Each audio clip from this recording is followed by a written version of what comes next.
ప్రస్తుత పోటీ ప్రపంచంలో మనిషికి క్షణం కూడా తీరిక ఉండటం లేదు. ఉదయం లేచినప్పటి నుంచి రాత్రి పడుకునే వరకు ఉరుకులు పరుగుల జీవితమైంది. ఉద్యోగాల కోసమో వ్యాపారాల కోసమో బయటకు వెళ్ళక తప్పని పరిస్థితి. ఇలాంటి సమయాల్లో ఆకలి తీర్చుకోవడానికి టిఫిన్, లంచ్, డిన్నర్ కోసం హోటళ్లను ఆశ్రయిస్తుంటారు. మరి హోటళ్లలో ఆహారం సురక్షితమేనా అంటే కాదనే చెప్పాలి. ఎందుకంటే తప్పని పరిస్థితుల్లో ఏదో ఒకటి తినాలనే హోటళ్లకు వెళ్తుంటారు. అదే ఇప్పుడు హోటల్ నిర్వాహకులకు పెద్ద అవకాశం, ఆదాయంగా మారింది.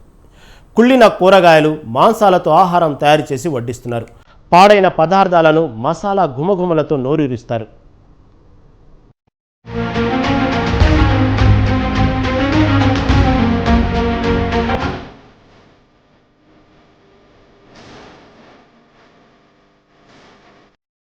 కాలంతో పరుగులు తీస్తూ బిజీగా గడుపుతున్న ఉద్యోగ వ్యాపార వర్గాలు ఎక్కువగా హోటళ్లు, రెస్టారెంట్లపై ఆధారపడుతున్నారు. అయితే ఉమ్మడి మహబూబ్నగర్ జిల్లా వ్యాప్తంగా హోటళ్లు, రెస్టారెంట్లు విచ్చలవిడిగా ఆహారాన్ని కల్తీ చేస్తూ ప్రజారోగ్యంతో చెలగాటమాడుతున్నాయి. కొన్ని రెస్టారెంట్ల నిర్వాహకులు రోజుల తరబడి కుళ్ళిన మాంసాన్ని ఫ్రిడ్జ్లలో నిల్వ చేసి వేడివేడిగా వినియోగదారులకు వడ్డిస్తున్నారు. లేబుల్ లేని ఆహార పదార్థాలు, తినుబండరాలు, ప్యాకేజ్డ్ ఫుడ్డు, నాసి రకం, కల్తీ నూనెలతో అడ్డగోలు దందా కొనసాగిస్తున్నారు. విచ్చలవిడిగా ఆహార కల్తీలకు పాల్పడుతూ ప్రజారోగ్యం పాలిట శాపంగా తయారవుతున్నారు. ఉమ్మడి పాలమూరు జిల్లా వ్యాప్తంగా హోటళ్లు, రెస్టారెంట్లపై కొద్ది రోజులుగా ఫుడ్ సేఫ్టీ అధికారులు టాస్క్ ఫోర్స్ బృందం తనిఖీలు చేపడుతుంది. అధికారుల తనిఖీల్లో ఆహార భద్రతా విషయంలో విస్మయం గొలిపే విషయాలు వెలుగులోకి వస్తున్నాయి. హోటల్స్, వీకెండ్స్ అని, పార్టీస్ అని మనం ఎక్కువ ఇది రెస్టారెంట్లో తినడానికి మనం మొక్కు చూపుతున్నాం. కానీ దానివల్ల మనకి ఎలాంటి హానికరం జరుగుతుంది, మన శరీరంలో మార్పులు, మనకున్న హార్మోన్ ఇంబ్యాలెన్స్లు ఇవన్నీ వచ్చేటి మన ఫుడ్ నుంచి. సార్ ఇప్పుడు ఫుడ్ మాత్రం మార్చుకోవాలి కంపల్సరీ. ఫినిష్గా స్టైల్గా డెకరేట్ చేసి ఇస్తారు మనకు.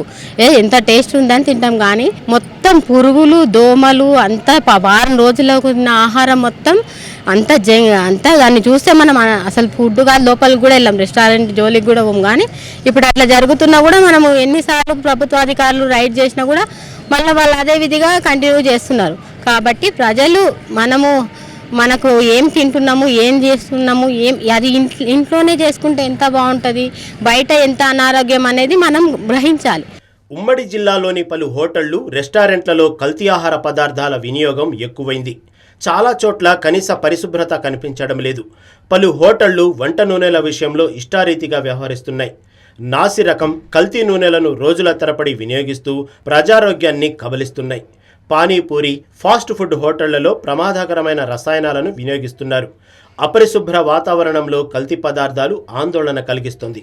రోజుల తరబడి చికెన్, మటన్ను ఫ్రిడ్జ్లలో నిల్వ ఉంచి మసాలాలు, రకరకాల ఫ్లేవర్లతో వేడివేడిగా కస్టమర్లకు అందిస్తున్నారు. పాలు, టీ పొడి, కారం, పసుపు, మసాలాను కల్తీ చేయడం అధికారుల తనిఖీల్లో బయటపడుతోంది. ఇది చాలా సంవత్సరాల నుంచి జరిగేది. బయట fast food, panipuri, fried rice, noodles ఇవి తీసుకోవడం వల్ల వీటిల్లో అంటే అన్హైజెనిక్ ప్లేసెస్లో తీసుకుంటే వాటి వల్ల వస్తూ ఉంటుంది. ఇవి అక్యూట్ ప్రాబ్లమ్స్ అనమాట ఫాస్ట్ ఫుడ్ తీసుకోవడం వల్ల. ఇంకోటి క్రానిక్ ఎఫెక్ట్స్ కూడా ఉంటాయి. ఇవి చాలా సంవత్సరాలు బయట నెలకు ఒక 10 సార్లు ఫాస్ట్ ఫుడ్ తిన్నారు అంటే వాటిలో ఫుడ్ కలర్స్ వాడతారు. అవి ఆర్టిఫిషియల్ కలర్స్. ఆర్గానిక్ కలర్స్ ఎవరు వాడరు, చాలా తక్కువ హోటల్స్లో వాడతారు, ఎందుకంటే అది చాలా కాస్ట్లీ అనమాట. సో వీటితో పాటు ఇంకా అజినోమోటో అని ఒకటి ఇంగ్రీడియంట్ ఉంటుంది, ఎస్పెషల్లీ నూడిల్స్లో. అవి టేస్ట్ రావడానికి ఇస్తారనమాట. దానివల్ల ఇంటెస్టైనల్ క్యాన్సర్ వచ్చే ఛాన్స్ ఉంటుంది. వరల్డ్ వైడ్ బ్యాండ్ అది, కానీ ఇంకా మన ఇండియాలో ఇంకా కొంచెం వాడుతున్నారు, ఎందుకంటే టేస్ట్ కోసం అది. ఇంకొకటి బేకింగ్ సోడా వల్ల గ్యాస్ట్రైటిస్ రావడం, గ్యాస్ ప్రాబ్లమ్స్ రావడం. ఇవి కాకుండా అక్యూట్గా మనకి డైరియా వస్తూ ఉంటుంది అనమాట.